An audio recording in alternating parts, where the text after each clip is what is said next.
My name's Ryan Green, And I'm Adrienne Huckabone. and we own and operate Happy Trash Can Curbside Composting in Bozeman, Montana.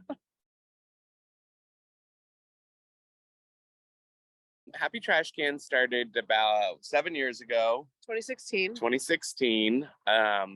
My background is I've worked in a lot of parts of the food system. I went to culinary school out of high school and worked in the restaurant industry for many years.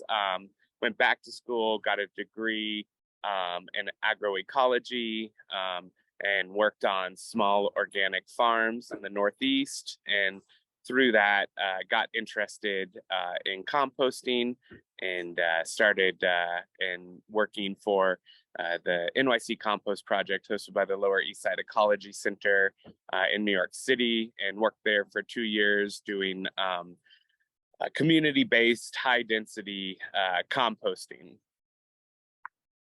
And so that's a little bit about my background.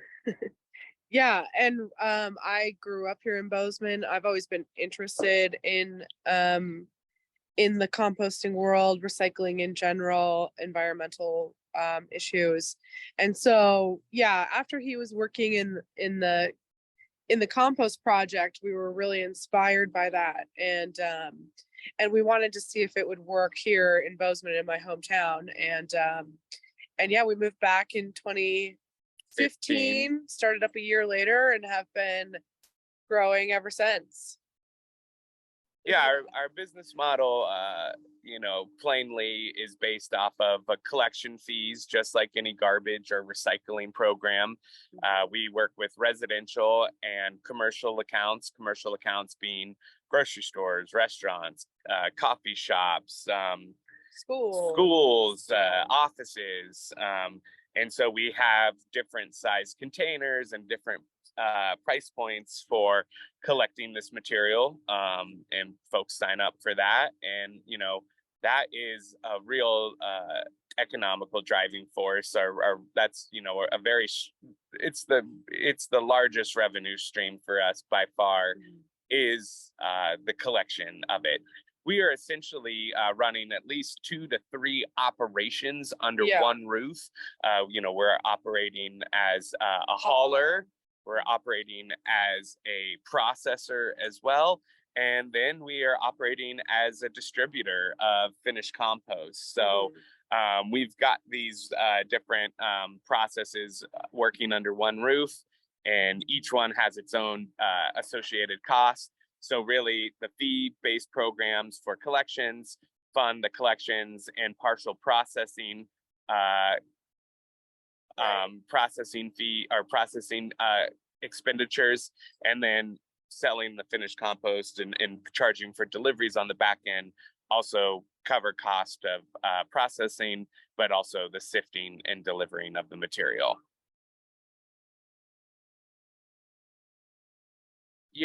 Personally, I feel like organics recycling programs are low-hanging fruit for communities and individuals and organizations to address, the existential crisis of climate change.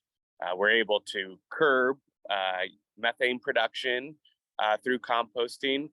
We're able to capture and recycle nutrients and organic matter that would be lost by putting not only food waste, but yard waste and other green debris into landfill. And then we are able to connect our community's waste stream back to local agriculture by creating a viable nutrient source right within our community, instead of farmers having to truck in compost from out of state or other communities, or nitrogen fertilizer, fossil fuel derived nitrogen fertilizers as well.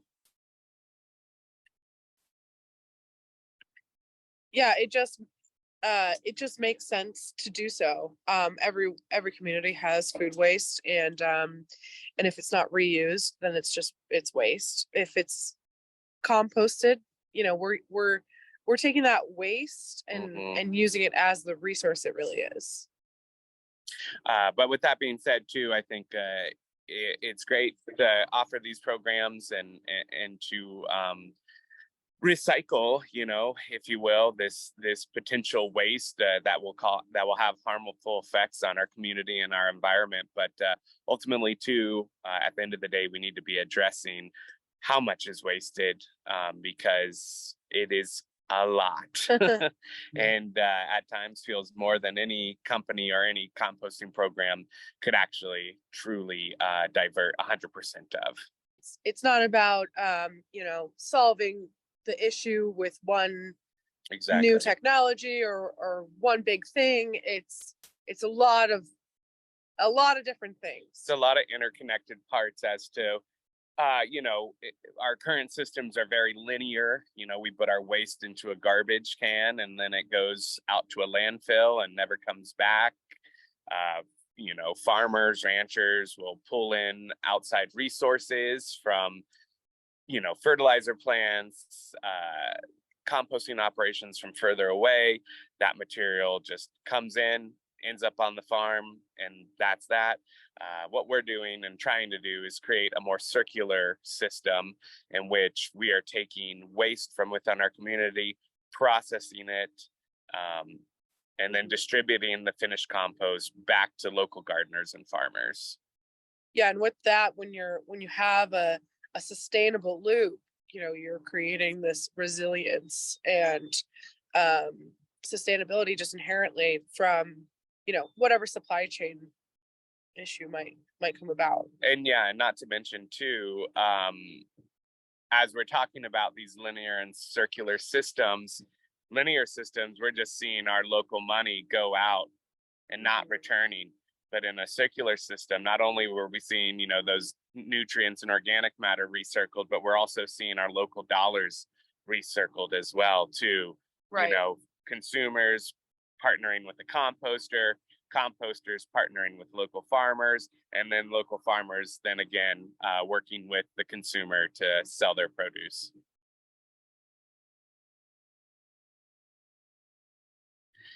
How I would kind of gauge success is the amount of community partners that we're working with, the amount of education and outreach that we're able to do within our community regarding not only composting, but local food systems, working with local schools, diverting as much material as possible as well. We are hauling and processing over 1.5 million pounds annually, and that's growing. And with that being said, that's just what we're hauling and processing. We also have relationships with Bozeman Solid Waste and Montana State University, where we're pulling in large volumes of material and composting that. And so, really, it's just every day watching more and more people understand the importance of composting, and also getting as much finished compost out as possible. And seeing all the plants that are growing with the compost, that's a success. Every cubic yard of compost that is growing plants, it brings us both so much joy to see. Yeah, it does. So all these little bits of making new connections, community partners, and then increasing our capacity to serve our community is how I would say we measure success. Well, and also just seeing how much the concept of composting has grown since we started. A lot of our outreach initially was explaining what this concept was, and now it's more like, oh, how do we do that, and especially when we go to the schools or something, we talk to the kids, and just seeing how many hands are up when they know about composting. It feels like it's a growing movement, and it's great. We put a lot of ourselves into this business, and who we are a big part of its success, I feel. We're kind of goofy, funny people, but we're serious about the work that we do. And so we try to portray that and put it out into the public. well, it's an ever-growing sector, and it's a really great it's a great industry to be part of, the organics recycling industry. It's diverse. It's actually women led. There's I think it's a large portion of small Community businesses and composters. community composters are more diverse communities, women led, but also it's an industry that wants to do right, that wants to not. At the end of the day, it's about doing right by the environment, and Exactly, and by the that is community. first and foremost versus the other industries that are more just money driven.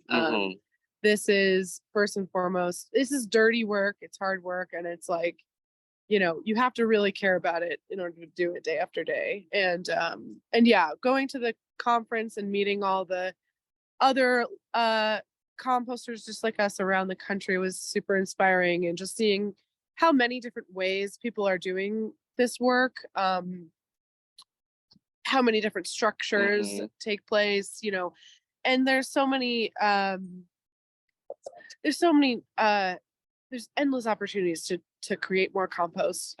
There's no short supply of what we need to be composting. Yeah, and for us personally too, as a business working in this community, the past 7 years we've really grown the collection side of things and educating people about the importance of composting and that process. And we have definitely distributed a lot of finished compost, but that's a bottleneck for us. And that's why, as I mentioned, we were just in Stevensville. We're looking at a new trommel screener because really, I think, especially in Gallatin County, there is not a lot of there's really no local compost besides us and one other business. And then outside of that, the only other place to really buy large scale bulk compost is from a local nursery, and that's compost that's created outside the state and trucked in. So that's what we're working on right now, is increasing our capacity for sifting and distributing the finished compost. And so that's what we're focused on. That's our big 2023 goal, and how we're looking forward at expanding and opportunities. We've been really small scale. We're now in this medium scale phase, and we're not quite in the large scale phase. So we're personally facing challenges where we're looking at equipment that's a lot of money. Exactly. It's huge amounts of money that we're not used to, and it's like, we're in this in between phase where we're swallowing that hurdle, and we just need to get over that hump. That's a big challenge, but we're working on that. Besides that, I think I'll just comment on that too. It's really the first 6 years of our business, we bootstrapped it. We worked part-time jobs. We didn't take on debt. We grew at a, what I would consider a sustainable pace. But over the past 2 years, things have really gotten quite big for us. And we have started going into taking on loans for equipment and things like that, knowing though that we've ran the numbers and we can see a good return on investment for these things, and knowing that the market is wide open right now. So it is nerve-wracking at times, but we are hopeful that it will all pan out. Plus, these things are their investments, their assets. So they help us as a business in more ways than just doing work. And then, I would say, working in Montana has its own challenges because it's winter half the year, and we had 3 separate weeks of below zero temperatures, -30s, where equipment will not run. So that's challenging in of itself. And I would say too, all of Montana, but I think particularly Gallatin County is experiencing this, where the growth rate is insanity, and housing is nil, if not available. To give an example, we have one staff member that is literally living out of their van because they can't find affordable housing. For us, we pay what we feel is a competitive rate, starting at $23 an hour. But even that seems undoable here in Bozeman. And so, as you could imagine, these the housing market in the constant growth of population in this town is creating a staffing shortage that's felt by not only us but every other business in this town. And Yeah, and something needs to be it's a done huge. there. It's a That's huge. that's our biggest challenge. We're working on, having more of a familiar relationship with our city commission. Mm-hmm. We had a few come out and tour the yard Yep. in Bozeman Yep. last week. Yep.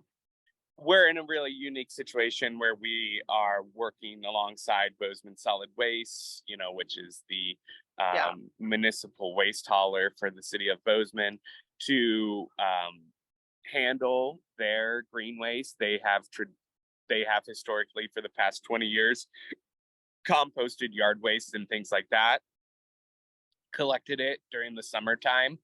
But I think they realize that as a hauler, they're not necessarily experts at processing. So they reached out to us 2 years ago to come and help them increase their capacity. And so we have this public-private partnership, which is unique, I think, and kind of a new concept that's coming to fruition among communities. And particularly, I think it's focused around organics recycling, because for a long time, municipalities were not looking into organics recycling, were not offering these programs. So grassroots community-based composters either started up not-for-profits or started up small private businesses to address these issues and provide these services in their communities. And now, the municipalities are realizing that this is an extremely viable way to deal with up to 60% of our waste that goes to the landfill. And they could just come in and completely wreak havoc on the market and drive prices down and shut down these community-based folks that have been doing it for a while. But I do feel like you're seeing more and more of these public-private partnerships where they are reaching out to these grassroots movements, working alongside them to expand and create more robust systems within the community. And give the folks already working at it support. Exactly.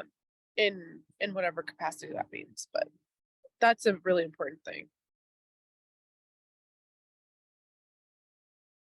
Finding a support system, if you don't already have one, working in this field, our composting, it's pretty new. There's like a handful of us in the whole state. I think getting to know the other composters around the state and the country has been really helpful. Having, bouncing ideas off of each other is really great. Remembering that you're not alone in this process. I think working on a farm or working like at our compost yard, you can feel like you're isolated. Doing this alone, but you're not. And I think with the whole community is a resource. Yeah, true. There is that. But I will say, with that being said, also, especially if if it's private small businesses and things like that, there are communities that these programs don't exist in. And being able to, instead of trying to create competition in these markets, think about, hey, maybe I could take this to a place where it's not really happening and it's really needed. Right. Instead of everyone, again, scrounging for the same resources, for the same grant money, for the same land access, things like that. I think one thing is just believing in the business. I mean, we grew slowly, and we bootstrapped it, and that's what worked for us. But it's like, if you are ready, just buy the new truck. Like, just go for it. Yeah, You know? completely. Yeah, we've always just, like I said, we bootstrapped this business, and so how we just, how we utilized our income and our revenue stream, and Yeah. being afraid to get into debt or being afraid to take on a full-time staff member, because of It's a learning process about running a business in general. So yeah. there's a lot of learning going on here. But really, I would just say systems too. We've implemented systems over the past 7 years that we've trialed and errored, and the ones that have worked out, we run with, and it allows for smooth collection, smooth processing, and smooth sifting and distribution of finished product as well. So, having good systems in place is, whether you're a farmer, a rancher, producer of some sorts, or a composter like ourselves, the world is ran on systems. At the end of the day, I really do believe that every community could have programs like this, organic recycling programs, where you don't need to truck that material outside of your city limits and into another community, therefore taking the ability to close the loop away from your community. Land access is huge, but I think in other parts of the state, it might not be so drastic as it is here in Gallatin County. And the programs, while we utilize some pretty special equipment, they can be started quite bare bones with just land access, a skid steer, and That's it. the ability and drive to want to process these feedstocks.